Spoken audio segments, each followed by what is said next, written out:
Jujutsu Kaisen, watch out for that fight! I do think that we're about to get a fight here in this next episode. We spent the last few minutes of the last episode building up this really interesting tension that I don't really have words for. All I can do is point at it and say that I felt it, but something about the interactions with Remy and the interactions with Irie and the way that we split them back and forth and the build up to this splitting of paths and the focus on particular elements just made everything feel like it was about to explode. And so I'm really expecting that things are going to explode here. I'm reminded of Hitchcock's little talk about the bomb under the table and the build up that we had as Yuji and Kinji were sort of sitting across from each other in the room, and the tension just continues to ramp.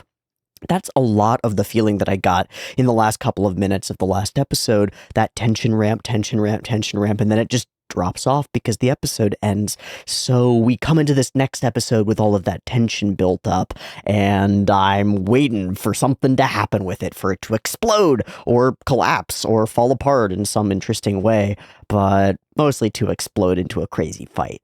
I don't trust Remy. I like her. I think she's kind of cute in a weird way, but I don't trust her at all. She strikes me as a sneaky little snake and kind of malicious and maybe genuinely evil. Can't be really sure. But I trust the other guy, Irie, a little bit more. He seems like he's just been caught up in this and seemed like he was scared of the flying people that he was working with a little bit. So I'm wondering if he will be more of an ally, or at least not a direct enemy. Remy, I think, is about to instantly turn on Megumi, and I'm really excited to see that fight go crazy, because we haven't seen Megumi do serious Megumi fight stuff, you know? We had him interacting with Kirara, and there was some really cool stuff with him and Yuji fighting together there, but a truly Megumi-focused thing, we've seen him, teleport around and pull people into shadows and stuff, which is awesome, but a full-bore psychic sorcery fight from Megumi, I wonder how he's doing at this point, you know? He seems to have leveled up, and I'm really excited to see what that looks like. Every time that they draw him doing really cool stuff, it ends up being all shadows and dripping with darkness and really interesting animal shapes and figures and stuff, so that's pretty exciting. Yuji's got his own fight to do, probably. What that's going to be, I don't know. He's going after this guy who looks like a totally ordinary guy. We'll have to see how it all plays out when we actually watch the episode, so let me do a little drawing and then we'll get right into the episode.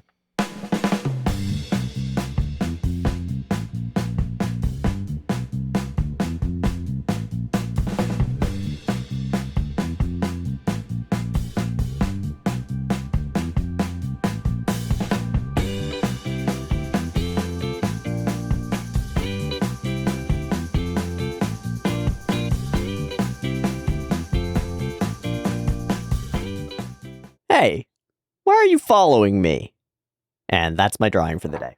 I don't know why I came up with that. It's something about the walking. Oh, I know how I came up with it. I was thinking walking and talking. How the hell do I draw walking and talking? And it was footprints talking. And then over the course of the night, I came up with what the fuck would the footprints say? And I came up with the idea that the footprints would be talking to each other, like the muffin in an oven joke.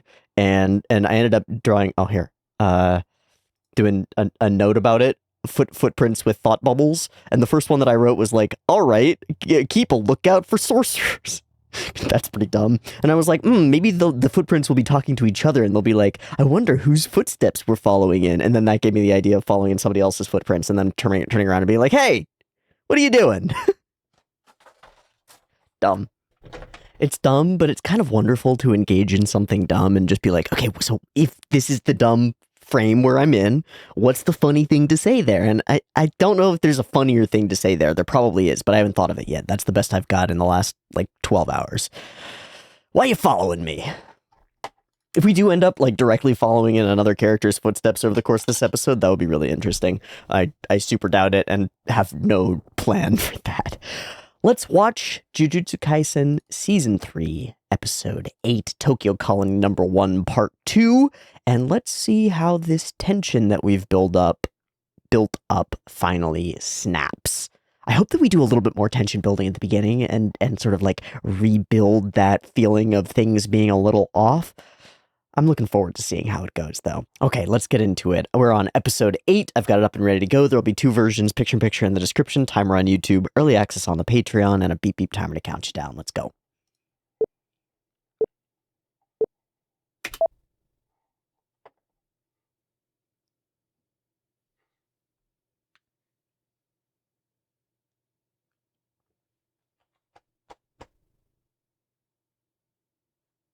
I'm always interested whether we do like a portion at the beginning and then the OP to break it up, or if we start with the OP first.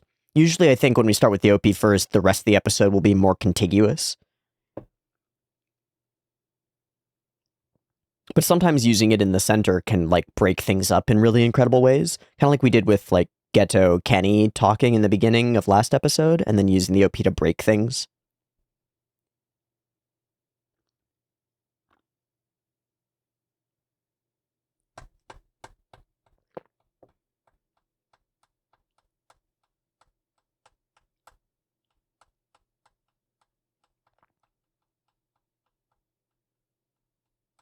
People have informed me that running guy in the OP is just Naoya, and his hair color is just the coloration of the scene.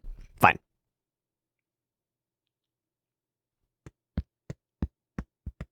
Who's that character with like the Obon notes all over them? I don't know if that's actually what it is, but like all the little tassels? That character. I just realized that that's an unknown. Because we keep like checking things off in the OP and coming to know who everybody is. Okay. What? Why was he in a bathtub on a stage? Is this Monogatari now? And we're letterbox too. Is he a prosecutor?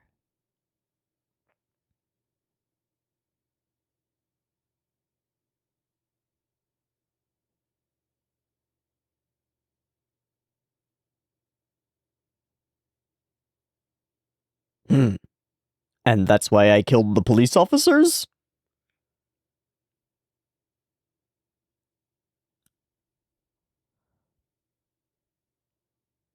Uh. Uh.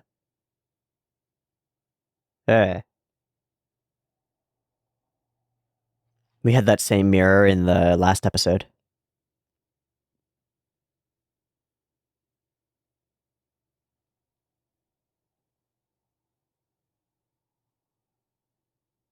Yeah, that tracks. Yeah, he has the murder weapon. Murder weapon.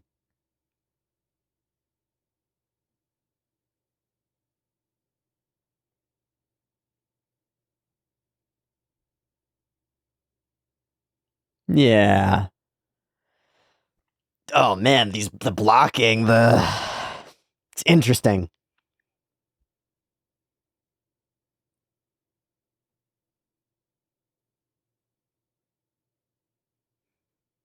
Yeah. Curse. Sure. Just take a quick break to chill out for a little bit before reporting the murder. Background?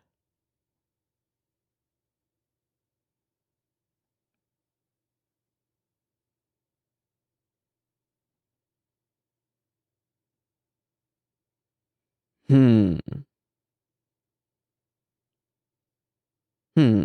So circumstantially, he seems like he's a good guy, but he's not earning money.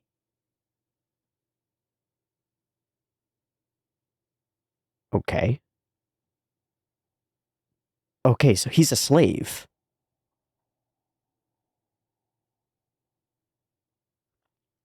And they pull in felons.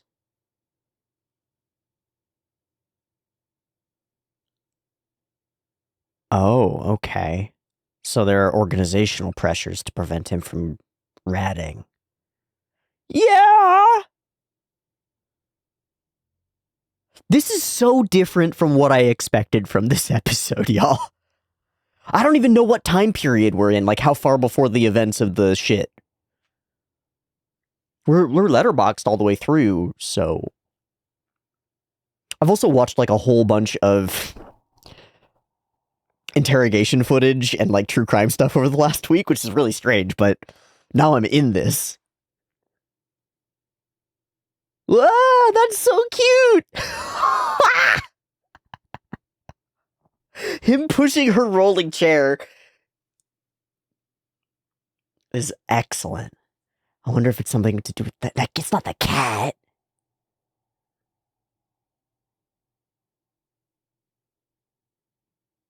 I'm so into this show. This is a totally different show, and I'm really into it.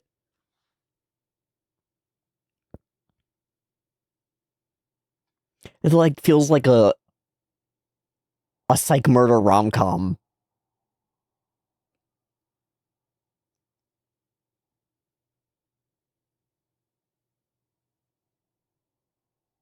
Got a cute little coffee shop.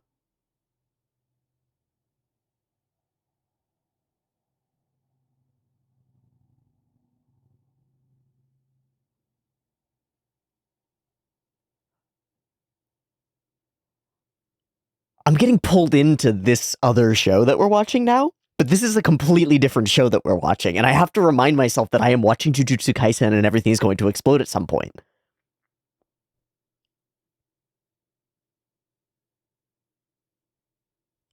Yikes.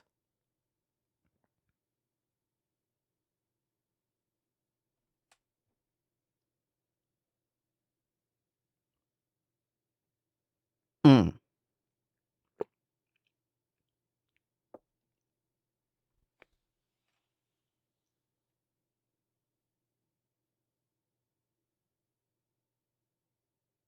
Jump from conversation to conversation with her gluing them together.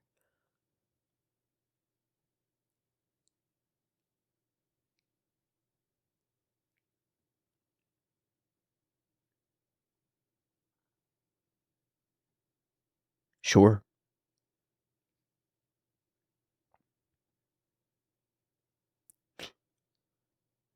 That was a little spark of incredibly cute animation. Holy shit. And she's going Kaganashi back and forth too.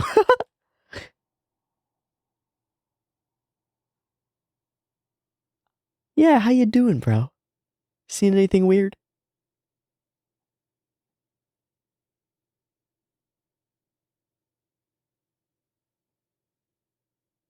We don't get an answer to that either. What the fuck? What is going on? I know that this is all character building for him, because he's important. Somehow. Really dedicated to his job.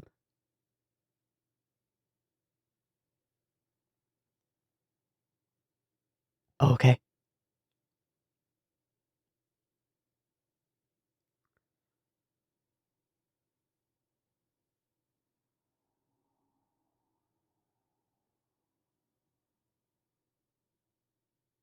The law is dead. The prosecutors are useless. Ah, shit. There's the defense attorney. That can get you some real danger.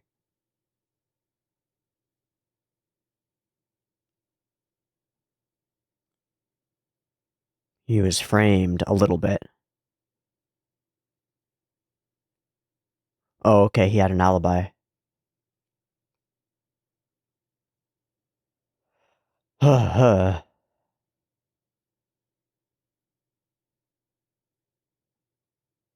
Where is this going, man?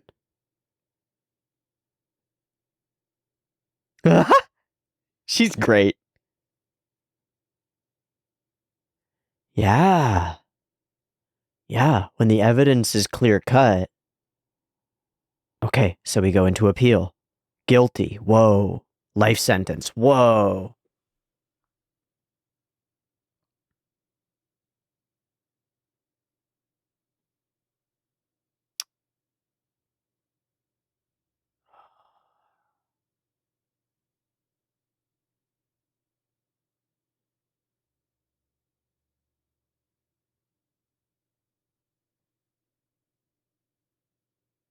This shot is amazing. What? What?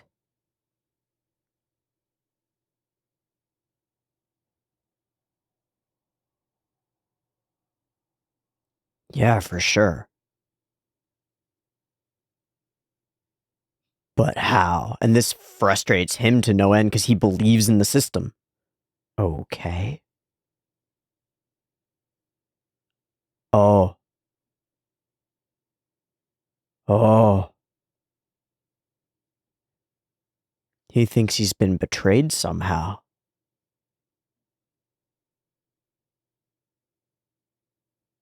Okay.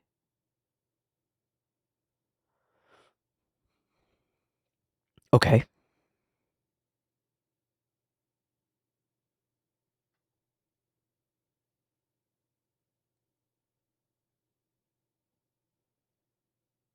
Ooh. Okay. So it's not some grand champion of the weak morality. It's just about doing what he can to right wrongs. Snap cut. Wow.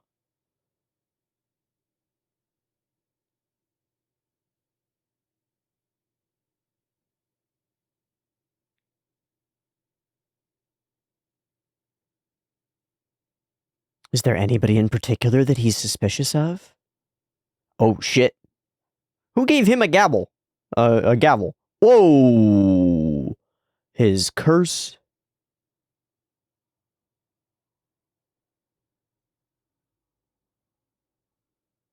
Oh, Lady Justice is here. What the fuck? Okay, and there's a snap to split. What the truck? What the truck?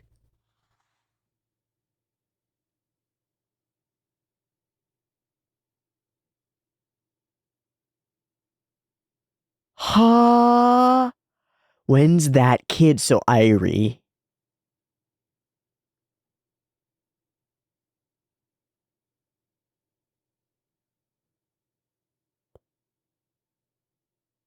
Oh, okay.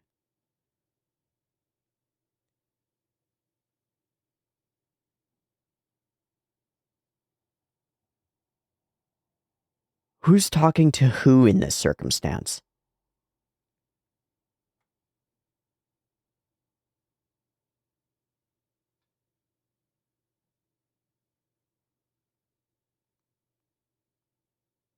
Mm-hmm.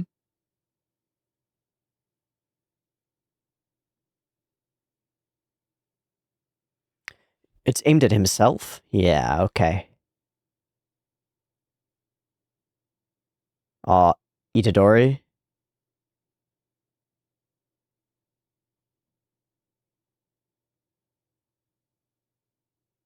The lion? The tiger? He's gonna get flung back.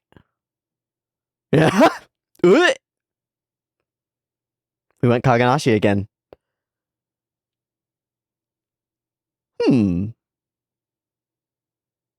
Oh, and we're gonna go for a weapon now. Okie dokie.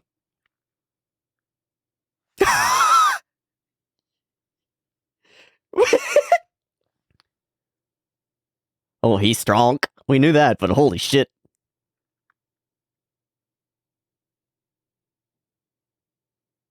And you next? Good. Chillin'. What? A Myrene Irie. Okay.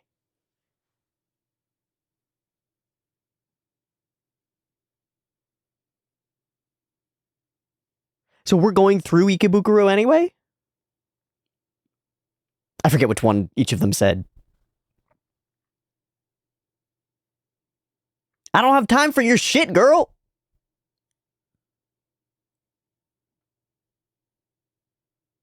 Oh. Oh. It's a lie, though. It's long-haired dude, right?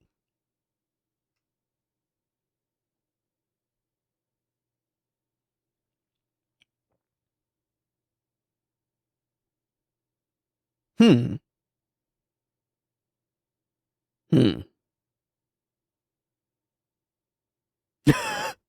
We'll be on even footing. It'll be fine. Yeah, I guess. It's a weird person to interact with.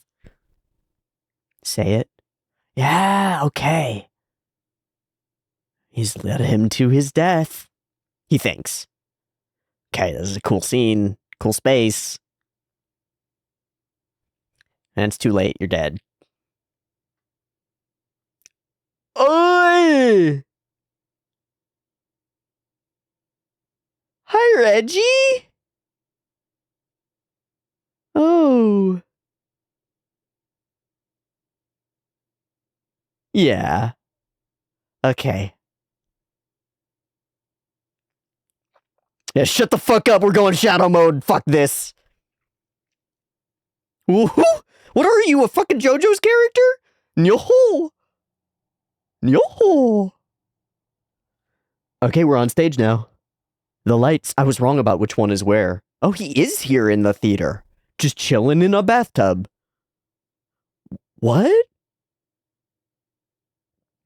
Yeah, what the fuck are you doing?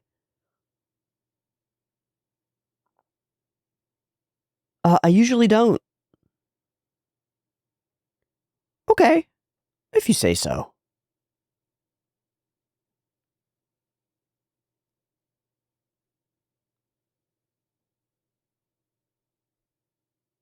Whoa.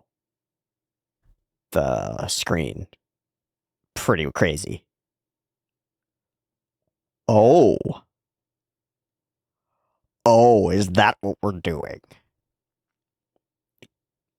I mean, it's interesting. Economo.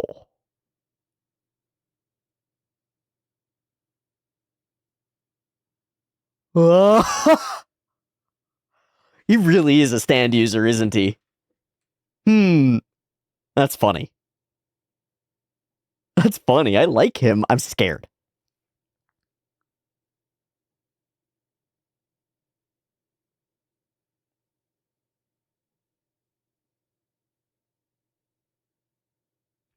Okay. But that's not necessarily the case. Anybody can be fucking terrifying.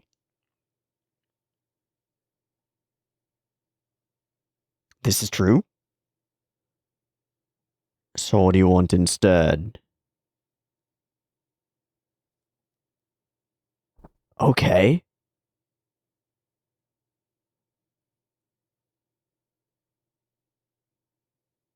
The rules?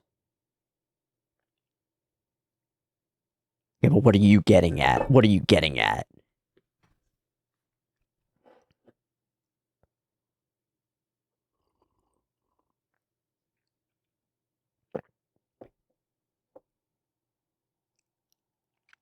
An old school, yeah. I want your points. Why would you want that? If you're really enjoying yourself, though.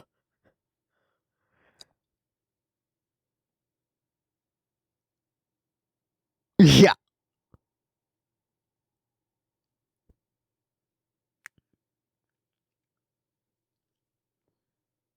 Oh. Ha. Ha. It's a way of achieving real justice.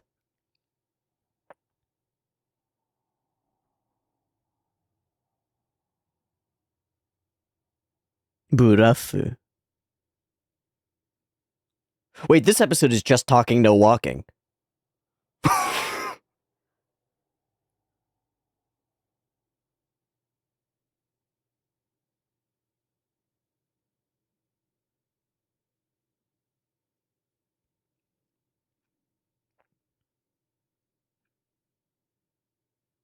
Oh, shit. Oh, shit. Higuruma's a monster? No. Maybe we'll do a tournament.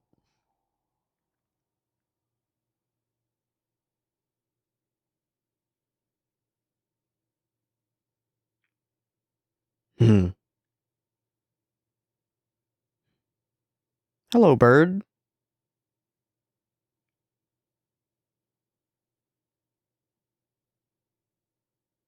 Hmm. He wouldn't want them to die.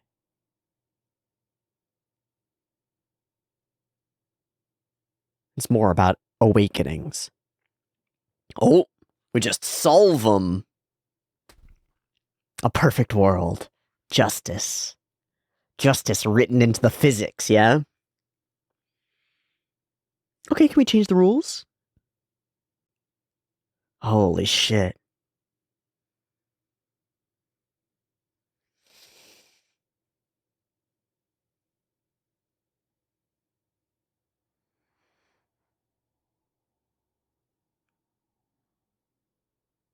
Oh. Oh.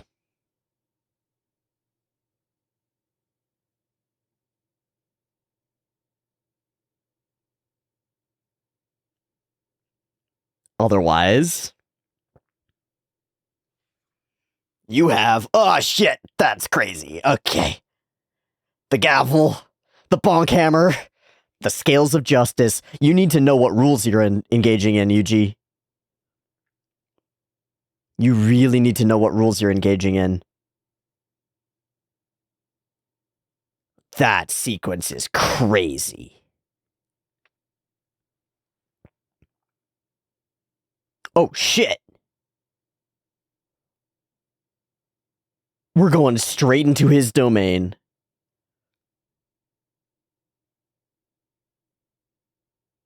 One v one. Objection. Okay.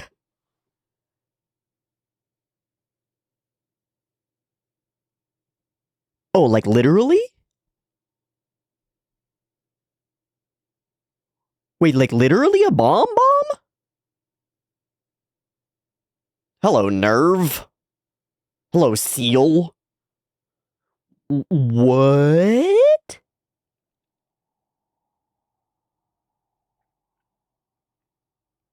Meant to maximally evoke Hiroshima. The silence and noise is pretty crazy. Wait, but that was the end of the episode? That was so fast. I actually thought we were heading toward mid-roll. I actually thought we were heading toward...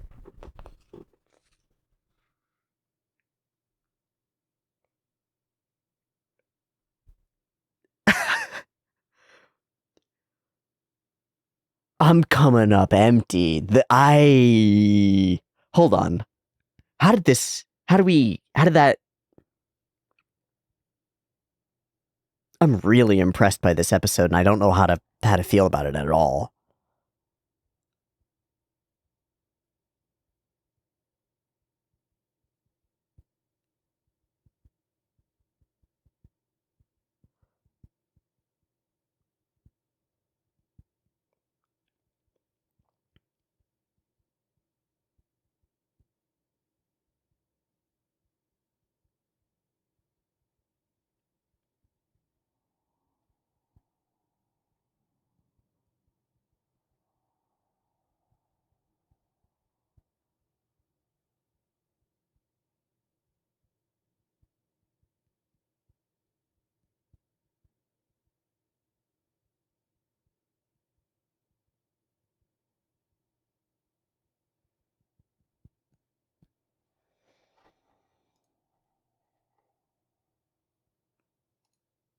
Judgment! Okay. That's gonna be pretty fucking exciting, isn't it?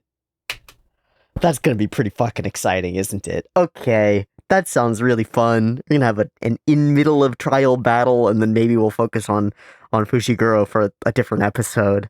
Maybe it'll be woven in, and we just didn't see it in the little preview thing. I'm a little bit bowled over by the quality that I'm perceiving out of this episode, though, because of, like, a bunch of things.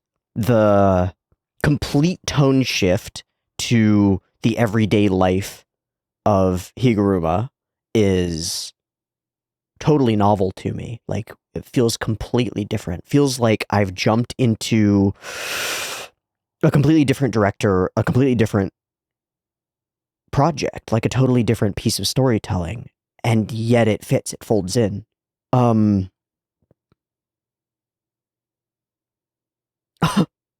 I'm a little bit overwhelmed, which feels weird because the episode shouldn't be really overwhelming, but throughout it, I'm picking up on this like a vibe or energy coming off of it of intricacy and quality and put togetherness. It reminds me of a bunch of really great shows.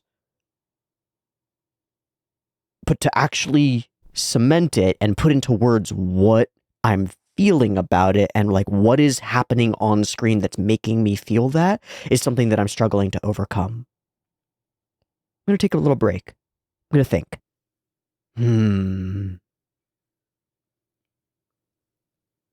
I just realized that there's this parallel between them. And we accent it, we demonstrate it in this episode. And I was thinking of it as build-up and characterization for Airi to mirror the build-up and characterization of Higuruma, but I don't think that's right. I think this is more effective as characterization for Yuji in opposition with Higuruma. But actually, what it's doing is it's putting them on the same path, on the same track. Both of them are fighting against accepted injustice, yeah? Higuruma is sort of obsessed with going after people and defending people who are wrongly accused, which the episode demonstrates to us in its first opening frame, the only full frame, like full window shot of the episode up until we rejoin reality and rejoin our timeline at like past the midway point, all the way here. Up until there, the entire episode is letterbox, right? We've got these big margins on the top and bottom, which tells us this is happening in the past, but it visually offsets everything. You can do this is in the past in different ways, and this is a choice to do it this way. We're also looking through a lens. We're also like actively looking through a window or through a camera throughout this sequence. Or we're looking through like direct character perspectives, but I think the only POVs we enter are the POV of the well, I'm calling him a victim, of the accused, of the suspect, right? Who's actually innocent. Those are the times when we jump into POV. It's all extremely careful. That's what comes through more than anything, is that it's all extremely careful. And part of the overwhelm that I experienced in the first minutes of this episode was the feeling like everything mattered, like everything had intent or import to it. I think at one point I was like, is this Shaft, right? And that's because of like the bathtub scene in Monogatari is immediately what sort of triggers for me with this snap flash black and white sort of frame. It feels like those insert frames in Monogatari, and it's more than that too. It's the vibe. It's the feeling like all of the intricacies of placement of the camera and objects in frame, like the ceiling fan at one point, or the way we frame around the conversation in the cafe has intent and meaning to it. And it's all steeped in this feeling of this like background tension, this hum of unfairness that Higuruma is like experiencing in his everyday life, which comes to this final head when his innocent client is found guilty after appeal, just to find him guilty based on some degree of conspiracy. I don't know what the like conspiratorial ideas behind that would be. I thought that they would matter, but they don't actually seem that important. What matters is that the system is built to find people guilty. And this is true in Japan, but then that raises the question, what kind of person do you have to be to, first off, be a defense attorney at all in Japan, if almost all trials that go to court end up guilty? Like you are setting yourself up for 99.9% failure. But beyond that, he goes and actively seeks out clients who have really terrible cases and fights for them anyway. It's like fighting for somebody to have a death that's worthy almost. It's like a final potential route to justice in a world that doesn't allow for that. And now I'm wondering how woven in the feeling that there's injustice happening in the world is into this first half. It feels like it's pervasive. It feels like it is like a cloud over everything. Does the color tone sort of match that? I know that at the end of the episode, the color tone becomes extraordinary and we get this sort of greenish blue to red contrast that's ultra dynamic and some beautiful animation around it, and the edge lighting and the very careful movements, really heightened color scheme. But if I jump to that first half, the color didn't stand out to me at all.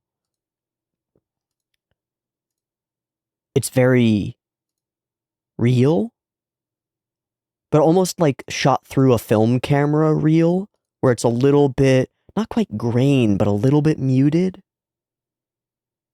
It reminds me of like Mamoru Oshii films, like Patlabor films and stuff like that, where there's this emphasis on the realism of the everyday events that sort of grounds the more fantastic elements and big mechas and things like that, that grounds them in a sense of realism. And sort of the same thing happens here, but instead of grounding the curses and stuff in a sense of realism, they sort of explode out of it and shatter that illusory reality.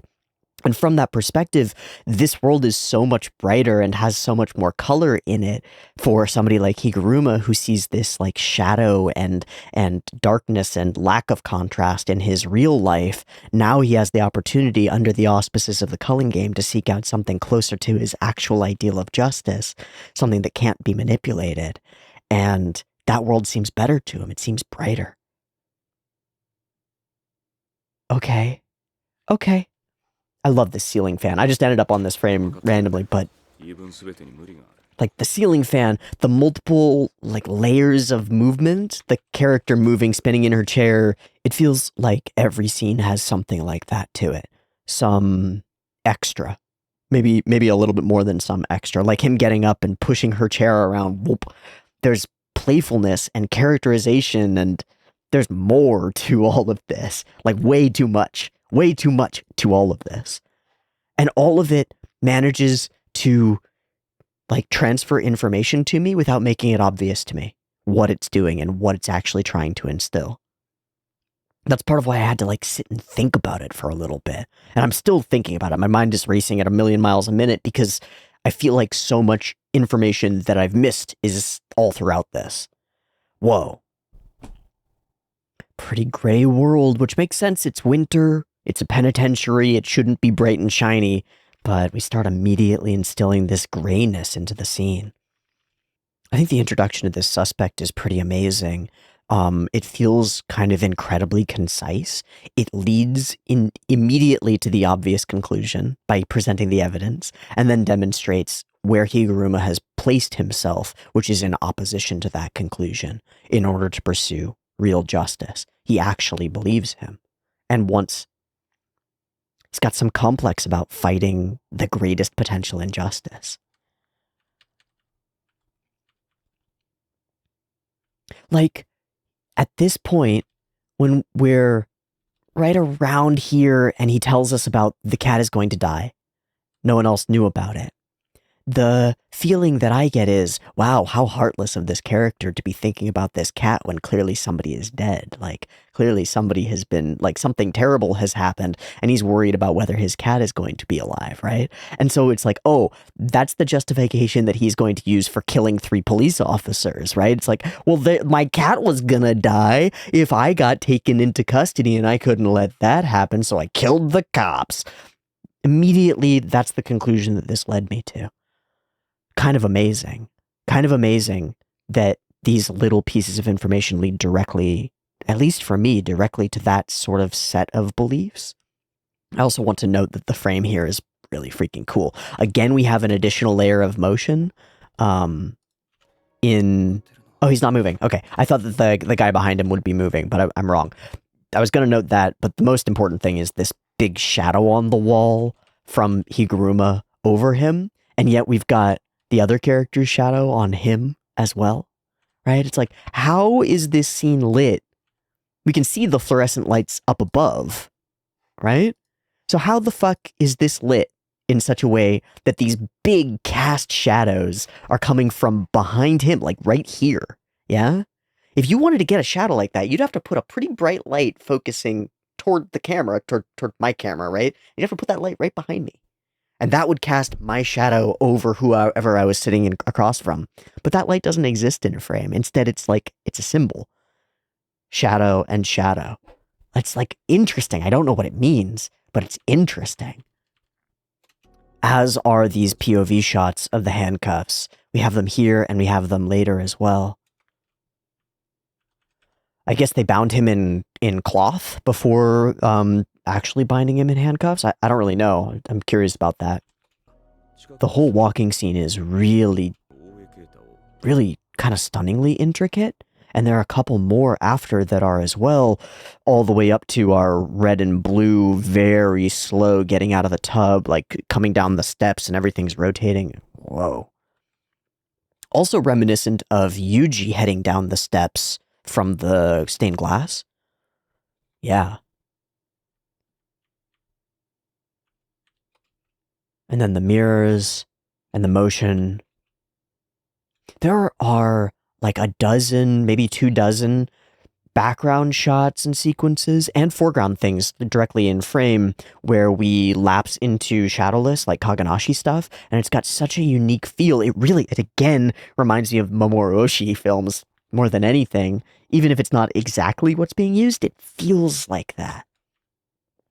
And the muted color palette really leads me in that direction as well. So much of this first portion is almost montage. It's like collections of frames of moments, ding, ding, ding, as though we're seeing like 1 second of various pieces of evidence presented in the courtroom.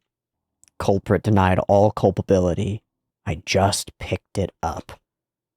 And then we break. We finally, for the first time, we break out of like in-brain thinking to direct conversation. And then it's like pretty much direct conversation all the way through, I think, up to the trial, because we bring in this partner, this colleague, and they discuss a bunch. And we have this other colleague and they discuss a bunch. And through that, we sort of triangulate who Higuruma is and what he's doing.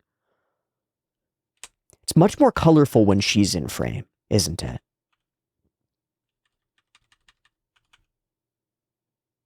But there are pieces of it that don't quite line up. At first, I thought it was an argument that he's, doing volunteer work, basically. He's helping people, but it turns out that he's kind of almost enslaved by this weird nonprofit organization. It's almost culty. They don't pay a wage, they give an allowance, and they feed you, but they still collect rent from you to keep you beholden to the system, yeah? That's fucked. That's fucked. I wonder how common those are in reality. Okay, we still have the fan going, cutting off this frame. Whoa, weird. Shady organizations, disaster relief funds. Oh, because of Shinjuku. I think his design is great. His droopy eyes in particular, I think, are a really great character element. They give him this visage of being like downtrodden or burning up toward the end of his rope. This moment's incredible. I think they roaded it. Because it's like pristine. Yeah? Also, the fan isn't moving. What the fuck? Why isn't the fan moving? Who turned the fan off? Wow. I just keep watching it. It's so perfect, I feel like it has to be roaded. Couldn't you take care of his cat, too? And then we jump into her internal voice.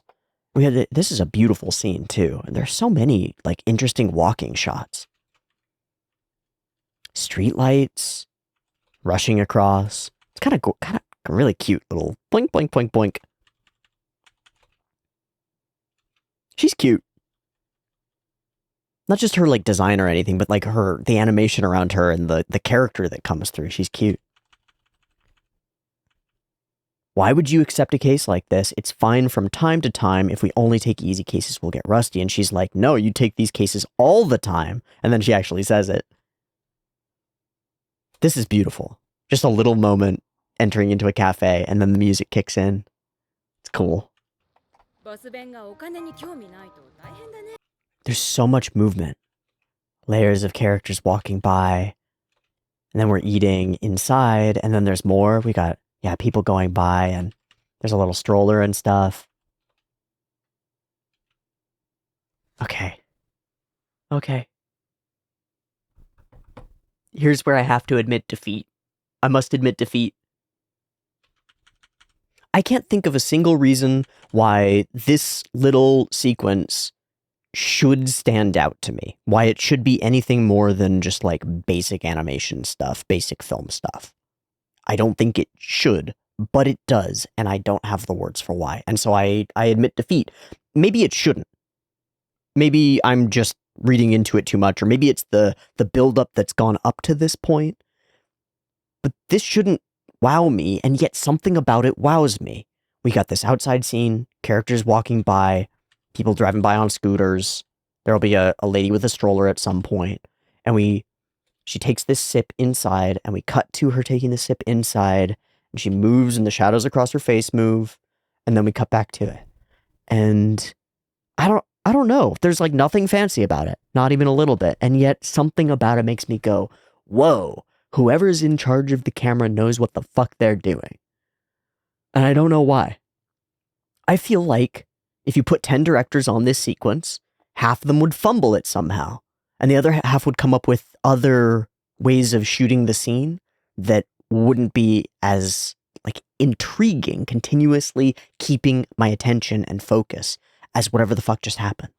Because whatever just happened isn't exciting. It's not interesting. And yet, combined with all of the other not interesting things in this episode, I am riveted throughout the episode. Even in the scenes where we're not even walking and just talking. I think a part of it is that the pieces of dialogue feel like they're real, like they're segments of dialogue, as opposed to telling the whole story, which would be kind of crazy because the characters talking to each other know like 80% of the story. It just covers the 20% that they're actually trying to communicate in this moment. And so there's a bunch of stuff sort of left out of the conversation that clearly the characters interacting with each other know and are not like saying as they do. They're not like, yes, your boss, who is Higuruma, he thinks blank, blank, blank, blank, blank. It's like the way that people actually talk about other people, with context left out, because why would you include the context if the other person already knows it? There are so many things woven together to make this feel interesting to me. So she tells a story to this other officer from a different department. I was really not able to really completely line this up. And she, the longer-haired character, is telling us that when they were working together, they worked on this drunk driving case and tried really hard to get this guy off, and it didn't work. So that sets off like a starting point where he gets yelled at by this accused, and is accused in turn. And that jumps us to this park bench conversation. You didn't actually say you'd prove him innocent. You said you'd get a suspended sentence, but he wasn't able to even do that. And she says, quit taking on impossible cases, learn your lesson eventually. It may be noble, but there's only so much we can do because we're not supported by the courts and by the prosecutors. It's just not worth it. And then in that, which is like, hey man, give up. Your moralistic path in this industry isn't going to work. The industry is not with you. That's when we jump to Cute Girl on Swing for like a sudden flash of the beauty of the world. And we go from the sort of grays and muted colors that have held our sequence to this totally bright, wah! Which is, again, I mean, that's incredibly cute. Really lovely little shot. And then, wee, woo, and the smears on her and stuff are all really cute. But he excuses his client's behavior. They're at the end of their rope. I can't blame them. But what about you, though? How are you holding up? And we wipe his face. Wipe. And the third one we wipe in transition, right? Nope. Fourth one? Nope. Fifth one? Nope. Oh, okay. So it doesn't even happen on a transition. It's right after it. That's kind of crazy. I registered it as happening during the wipe. Weird how the brain works like that. Look at his eyes.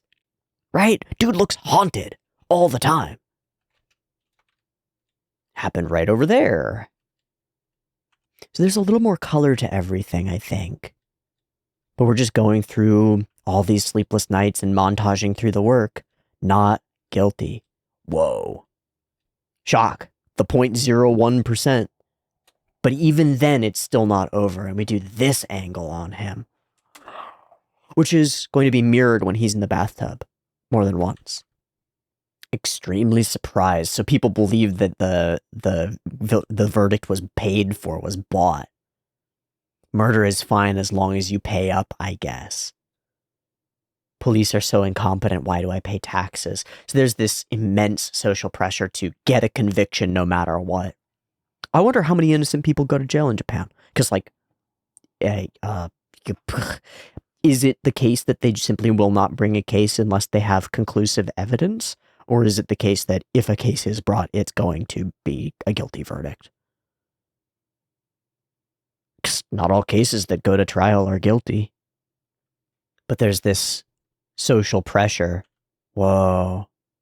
And then somebody takes a picture of him, and I thought that this was going to bubble up into violence against him, right? Like people egging his house equivalent or much worse.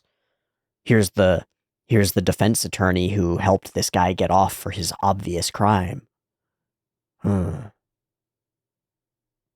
there are pieces that make it, like, he has an alibi, there's another suspicious person. Thank you so much. This little interaction where she's like, I worked so hard too, is so cute. It sort of makes me let my guard down. And then we get the emotional gut punch from thank you for believing me immediately after. Kind of cool. Second trial, guilty, life sentence. Wham. Fuck, man. So all the work doesn't happen for that second trial. It doesn't matter. It's just like the system does it.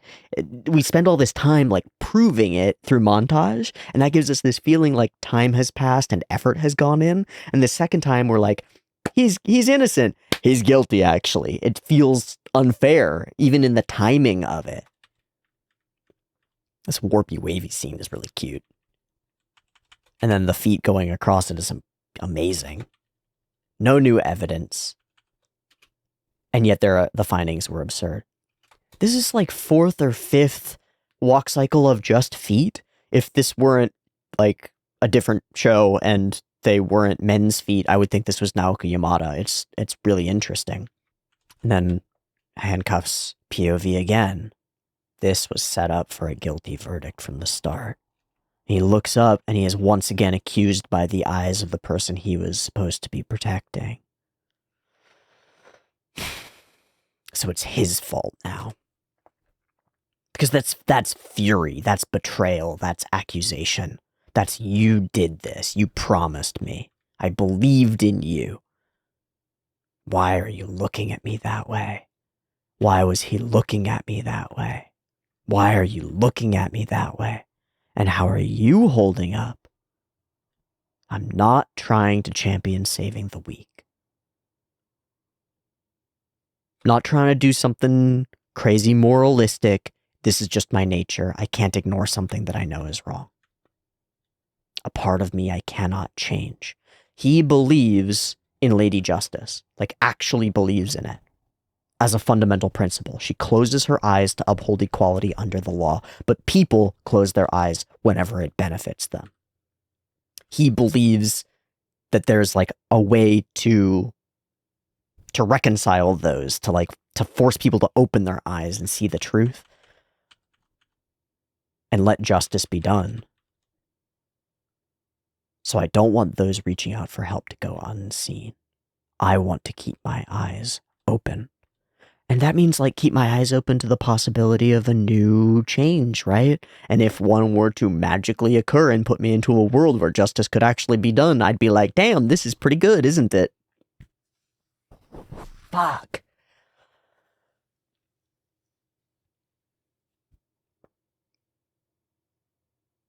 This is the buildup of a lawyer becoming Batman. That's what this is. This is a lawyer becoming a vigilante. Realizing that the system he's up against is fundamentally corrupt, and he has to take it into his own hands if he wants justice, true justice, to be done. So he takes it into his own hands. Those eyes, man. So much of this episode's story is told through Higuruma moving his eyes. It'll become the most apparent once he's in the bathtub, and we do these eye rolls over to Yuji, where they sort of say, like, the fuck you say? They say something, you know? We'll talk about each one as we go through, because they don't actually say, the fuck you say? We'll figure out what I think they say. But his eye movements tell so much of the story. How the fuck did we do that? I don't know. Bang, bang, bang. Okay, where did he get a gavel? Lawyers don't have gavels. That's not how that goes. Maybe it's different in Japan, but I don't think so. He's even Kaganashi back there. Look at that. He's fucking shadowless. Whoop. Hey, buddy, why are you banging a gavel? And then he exudes a cloud. And then the cloud gains a face and becomes a scale. All right, motherfuckers, we're having a retrial. Do you think that they chose this angle to mirror Ace Attorney? Do you think that this sequence, as he does this and this and that, do you think that's meant to mirror Ace Attorney? I think it is. I think it is. I think it's clever. And that snaps us to the present day. Right at the midpoint. Oh. Okay, we snap back to the present and finally back to full frame with the split of the characters. He's heading to Shinjuku, Itadori's heading to Ikebukuro, and she has them navigate away from Ikebukuro to get to Shinjuku? That's interesting. And then we establish this location where Reggie will be. With receipts? What's up with all the receipts, man? What's the deal? What? I don't know, maybe it's something to do with his ability. He's like wearing them, isn't he? He's wearing little bits of paper. Wonder if it has something to do with his ability, like information gathering or something. And what becomes clear moving forward is that our assumption about incarnated sorcerers and previously existent sorcerers, whichever one is which, or awakened sorcerers, is wrong. Our assumption was that the newly awakened ones are going to be more amenable to talking with us, and the old boys are going to be fucking crazy, right? They're going to be from ancient times and have totally weird viewpoints on the world and not going to be able to communicate with them very effectively. Seems the opposite is true because Reggie immediately wants to bring Megumi into his squad and team and talk to him about the nature of the culling game and what it's actually for, which is very fucking useful. And Higuruma seems to want to kill Yuji, which is less useful. So we were fully flat out wrong about our assumptions, and we shouldn't make assumptions like that. Anybody can be dangerous, but anybody could also be a potential, if, tentative ally.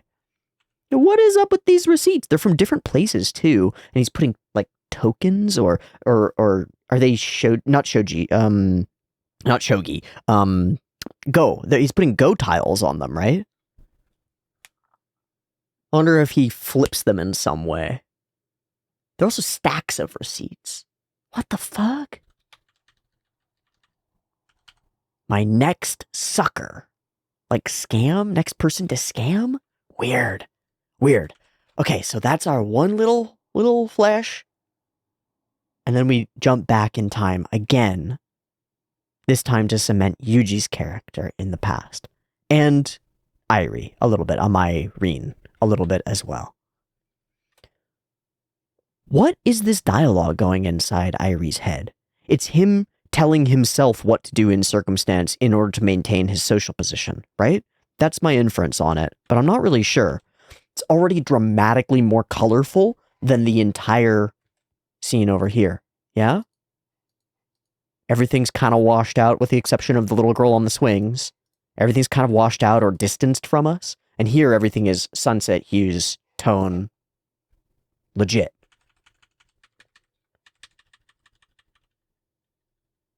Oh no, not like that, not at all. Hey, what are you doing? Do it exactly like this? Right, why'd you go quiet? Just keep grinning like an idiot. Is he talking to himself? Why did I go quiet? Keep grinning like an idiot, keep up appearances. I think so. This paints Airi as a very weak-willed person who would be relatively easily manipulated by somebody bad to, bring suckers to him, which I think makes us think that Airi is going to be leading Yuji to Reggie, but it's actually the reverse. That was what I thought at first.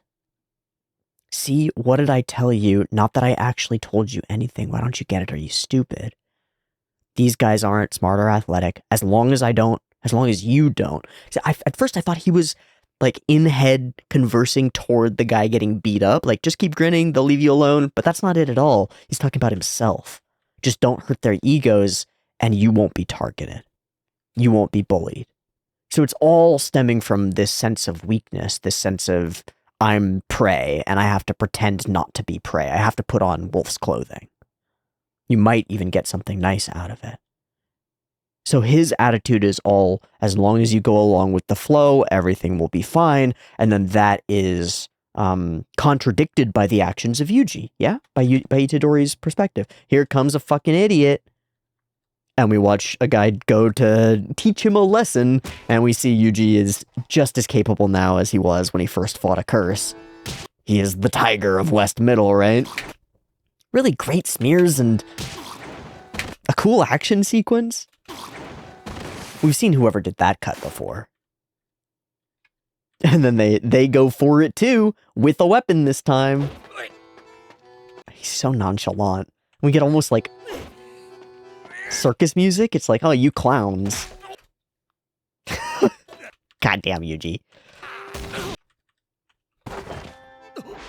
Some great moments of like accents on tink, tink, on the roundhouse kick and stuff. It's cool. It's cool. It's neat. Hey, you next? What about you?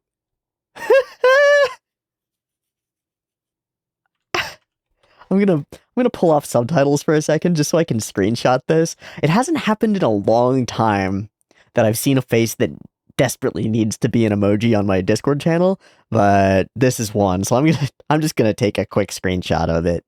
All right, I'll cut that up and put it down into a thing. Maybe it'll be some kind of like nani? So Megumi says, let's not go through Ikebukuro, which would probably cause him to collide with Yuji. So he unknowingly diverts them away from that. Don't go that way. Ikebukuro has lots of supplies, so we'll probably run into other people. But nah, it's a good route and I have a base nearby. Okay.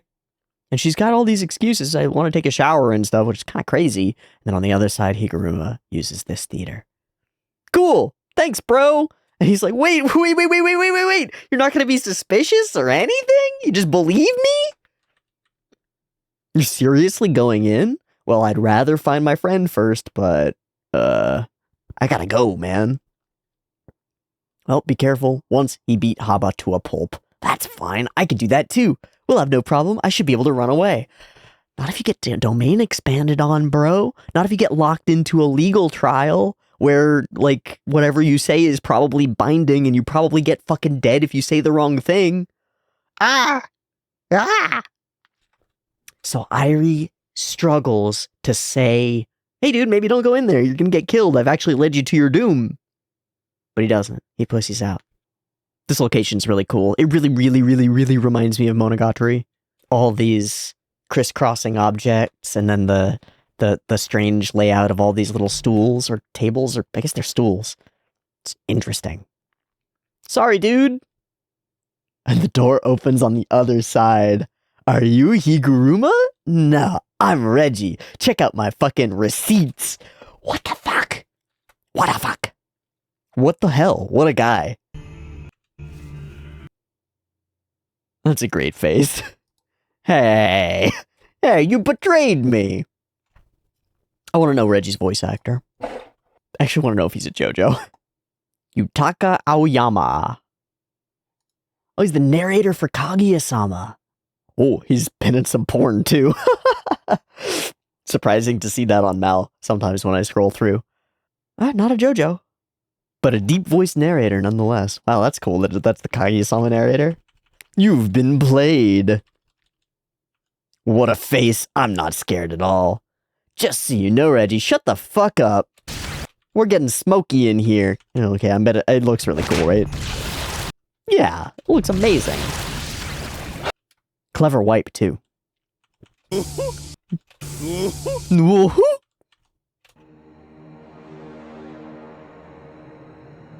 What a tense little musical swell. This is the strangest scene. It already feels like we've walked into his domain.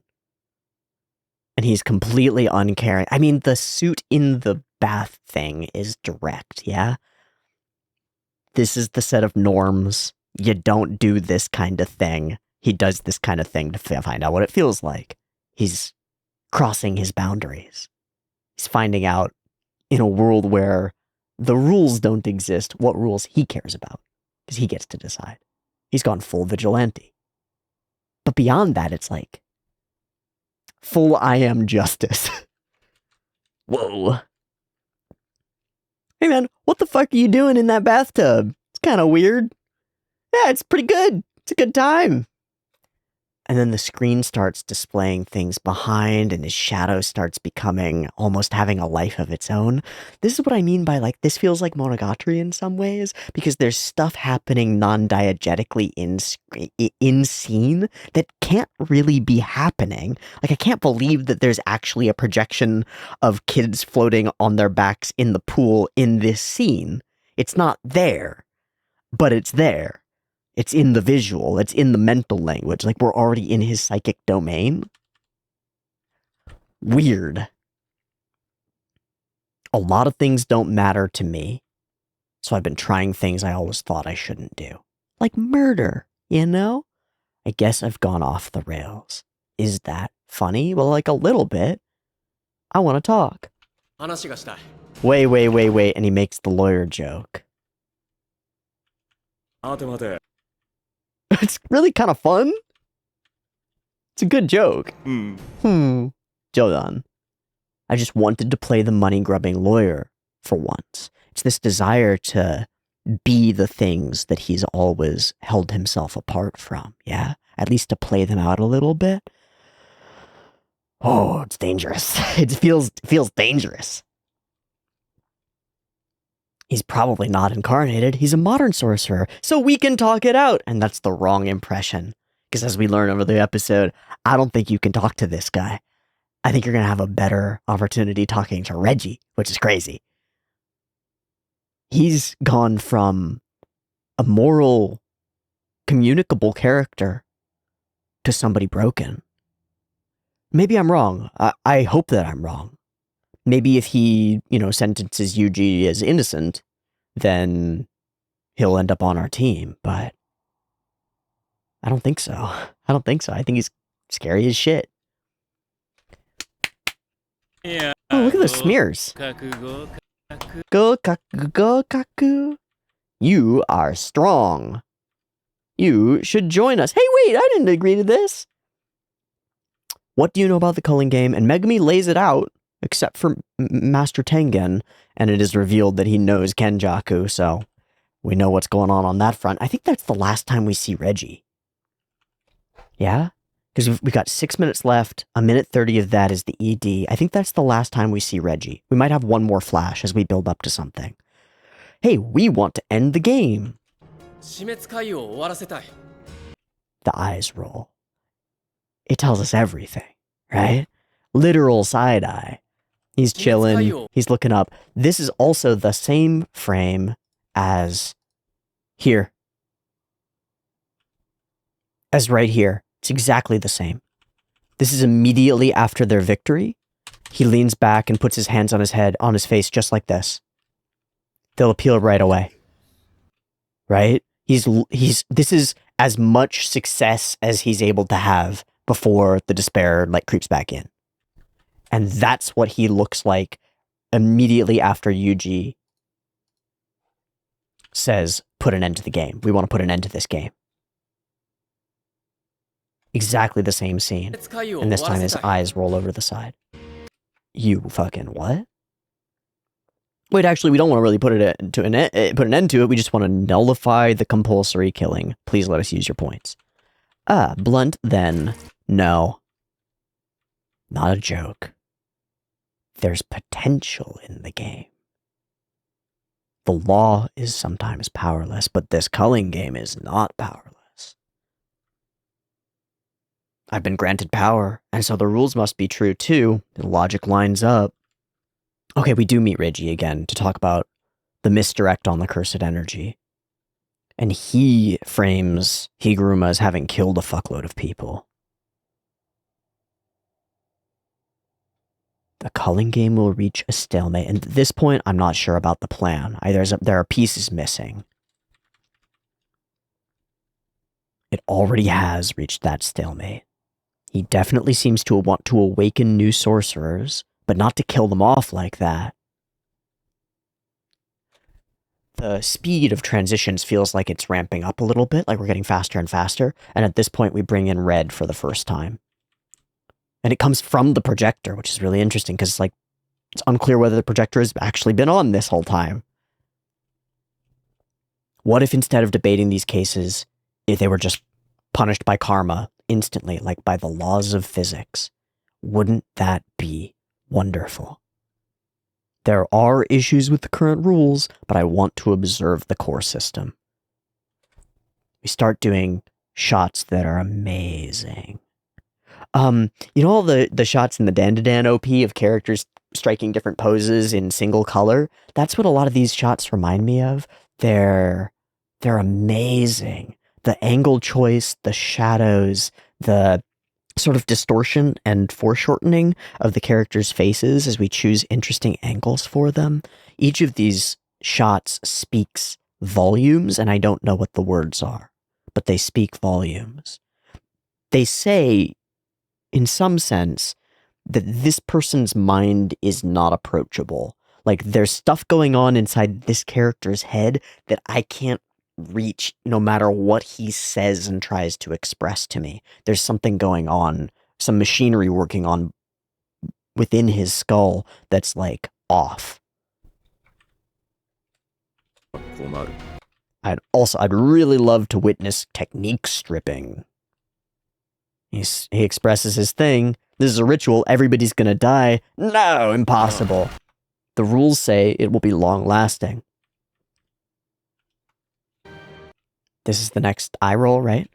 Let me rephrase it then. Let me use your 100 points. Oh.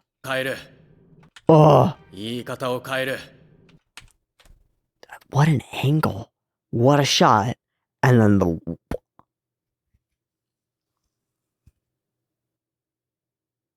Oh, it gives you the willies a little bit. Let me use your points, or I'm gonna fight ya. And he slowly gets up out of the pool, out of the bathtub. And everything about this scene is fucking fascinating. So we're gonna go practically frame by frame through it. Yuji readies himself. It's a cool rotating shot around him to set us off. Hand under the water emerges. Stand up, face in the water, shadowless, shifts around, and then this face bubbles up from it. Oh, Lady Justice, eyes blind and sewn shut. Step, and the water sloshing out of his pants. Whip of the gavel. And then the full frame. Bing, green. Oh, and he's really looking down, too. Is that a Shinigami? And then we do this footfalls. Oh my god, the slow heel toe. These are mixed. There are pieces on ones. 1, 2, 1, 1, 1, 2, 3, 1, 2, 1, 1, 2, 1, 2, 3. It's just perfect. With all the edge lighting happening at the same time. And there's this rotation on the tub. You see the two legs go past each other. So we're like rotating around everything. It gives this really ethereal feel to the scene.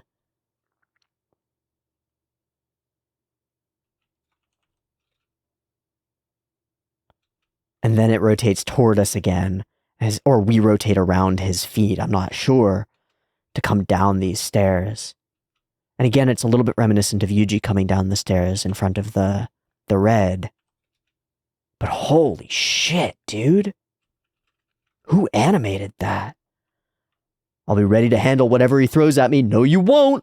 Domain expansion, deadly sentencing. And there's a flash of the eyes, the accusatory eyes.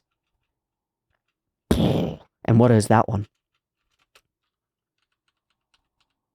Whoa. I don't know what that one is. Those are people brained. And not like guillotined exactly, I don't think. They've got their heads on. So I don't know. Oh shit, it's the whole spiral is all guillotines? Oh, those flashes of the face are crazy. Lady Justice is evil, dude. Yeah, those are impact frames. Snap, snap, snap.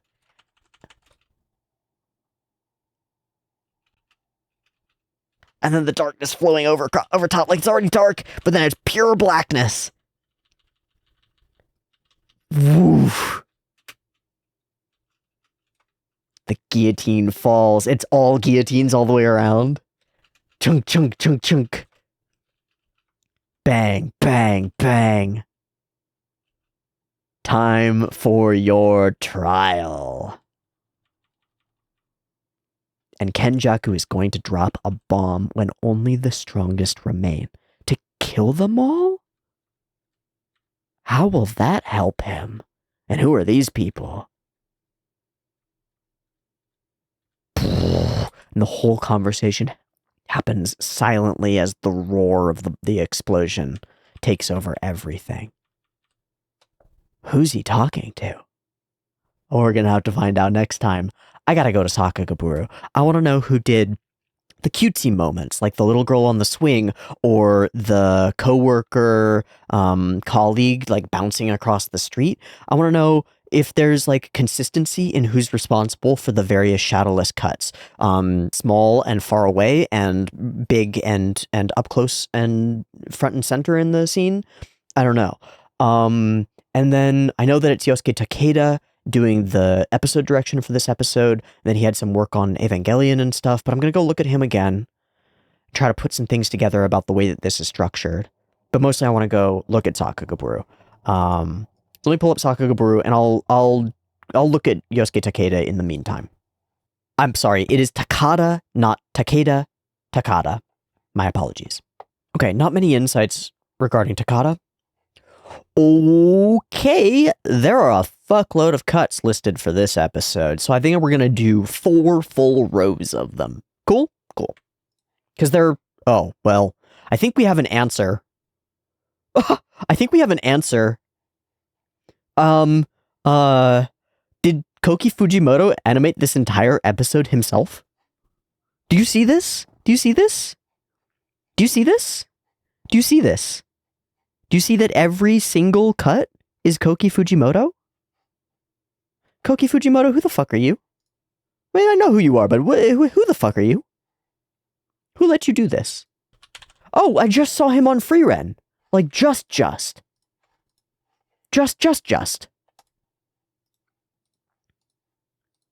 For the effects and the... Yeah. And the... Yeah. Holy shit.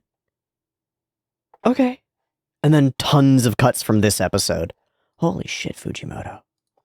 Yeah, the running up over the thing, I was just talking about how much I like these. And there's an immense amount of really lovely Kaganashi shadowless stuff that Koki Fujimoto does. Like all over the place. He's practically responsible for the entire episode, isn't he? That's crazy. Okay, let's go straight through the cuts. Okay, walk cycles. And I mean, all of these scenes, all of these backgrounds, all these locations, all of her motion. Oh, rotoscope, walk cycle. So other people agree with me that this portion was indeed rotoed. Although this doesn't even include the push of her chair, just the interaction between them and the walking forward, which could be rotoed as well. Lighting, liquid, and this says rotoscoped as well. So for the walking and maybe the motions inside the tub. Whoa. That could be adding to the sort of intricacy and tone of the whole thing. It's crazy how different a lot of these cuts are, too. But this emphasis on, like, layered movement and multiple things going on and lots of characters interacting and moving. Whoa. That's the bomb dropping. And the walk cycle forward as well. The claps and smears and shadowless.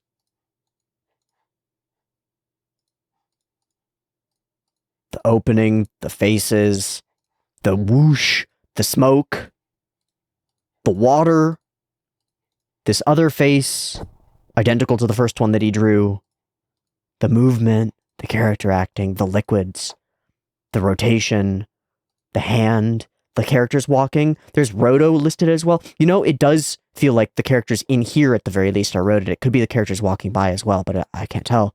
But inside, those motions are really crisp. This is listed as rotoscope as well, and it could be. Now that I think about it, all of this motion is so distinct and so weird. The shot at 08.2 reminds me of Light's drawings from Death Note. Is that him? Oh no, it's that. Right? Yeah. Whoa. What a fucking drawing. You know, I was thinking, like, I don't really see the Death Note, but the weird angle and the distorted facial features and stuff around Light in particular moments, it does remind me of that. Not sure why the rotoscope tag is on all these posts. Unless Fujimoto changed his approach recently, none of his animation is traced. The majority of the character acting this ep is clearly roto. There's even a live-action acting reference credit. The results you're seeing are impossible to achieve without drawing over. Interesting. Interesting. It all does have a super strange feel to everything that it could be not roto, but a bunch of it feels like it is.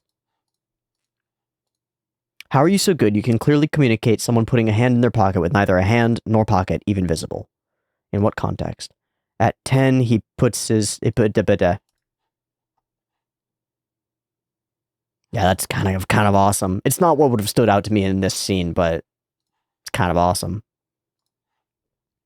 That first-person POV, yes, the shots downward of this are incredible and probably rotoed. We've credited it. They are probably rotoed. I wonder if the feet going by are too. They all have this unique feel to them, like they're step-by-step exact. As opposed to having this sort of flow of animation. Whoa! We just have a rotoscope episode, huh? My favorite bit, just the weight of that hammer. It was privately confirmed that it was rotoscoped. Yeah, man, the bam, bam, bam. That's my favorite portion of it, is this woof, whip out to the side. Oi, oi. And then we've got this far away multi-jump into Kaganashi, spinning, and the rest of the fight. And then we've got this other POV shot where somebody says cinema, and I agree. I mean, Jesus. These must... Okay, not must, but they are rotoscoped, aren't they? I feel like this portion is not. Like, okay, actually, I feel like these footfalls going by are not. Like, they're animated. Yeah? They've got, like, modulation to them. They're different. But then I don't know about the cops running in. That could be either way. Reminds me of the skull impact frames. He loves putting them in there in this cut. I will look at that.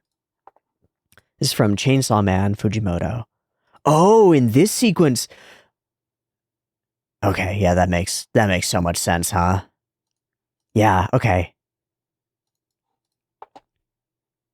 Yeah, those flashes are nuts. This whole construction of the domain is crazy feeling.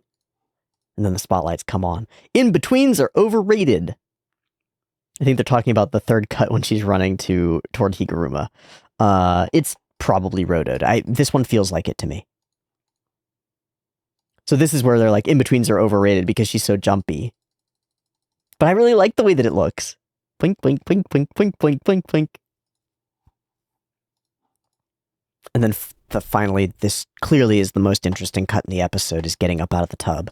Just the moment where his hand comes out of the water is like OP-worthy. And then the looking into the thing, the shadowless, featureless face looking back, and then the real face emerges from the darkness. That's spicy. that has sound to it. I mean, I'm looking at it without sound, but it's like, I can hear it. I can feel it. And then the lights snap on, and this walk is like the most incredible thing that I've ever seen.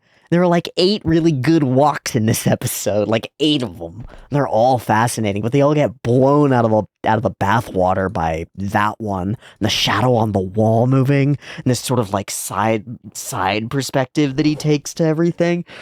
Oh, he's so unnerving.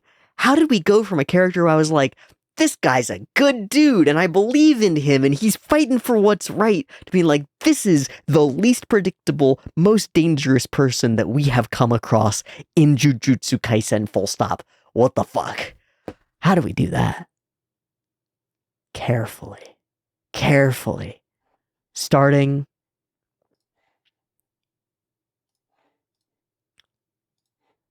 way back here with Gray.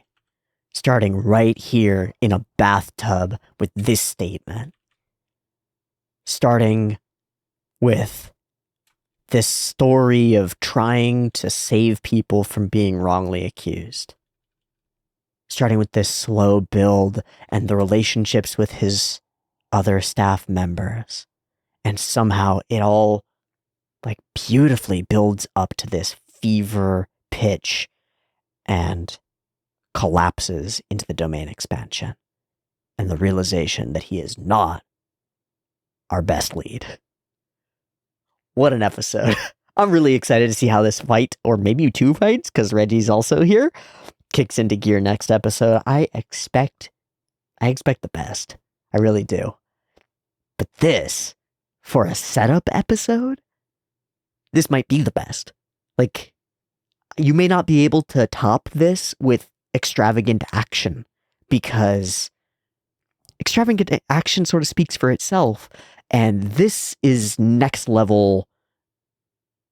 This is next level. This establishes character so strongly and conflict so strongly, and in such a, like, it should not be a visually exciting episode, and yet it is riveting. It is absolutely stunning. And all the little intricacies, all the little mundanities of the episode are striking and interesting and riveting. 10 out of 10. 10 out of 10 in Jujutsu Kaisen episode, in absolutely the opposite way than I expected. I thought we were going to really kick off and things were going to explode right here, right now in this episode. And the whole thing is just the build. Just the building tension as the fuse burns down. Next episode, domain expansion, judgment, trial. We'll see how Yuji does. It's not his first time being on trial with his life on the line, but he doesn't have a Gojo to pop in and help this time. Holy shit. I feel like this is the best episode of JJK in the season so far. Best is weird and subjective and all that shit. But in terms of impact on me and thinking that it was really cool and interesting, I think this is my favorite so far. It's a high bar because there's a lot. The Maki Mai episode is stunning, but man, maybe this is just my shit. 2 thumbs up. If I had more thumbs, I'd put them up. We're wrapped there. Thanks so much for watching this episode of JJK with me. I hope you enjoyed it as much as I did, because I thought that was a blast. If you've got insights into the things, or if you feel like I've misinterpreted them, please let me know in the comments, because I won't pretend that I've wrapped my head around this episode. I've got some thoughts, some ideas, some inferences, and we'll have to see how they actually play out next time on JJK. Thanks again for watching this one. I'll see you for the next one early on the Patreon, right here on the YouTube next week. Much love. Peace.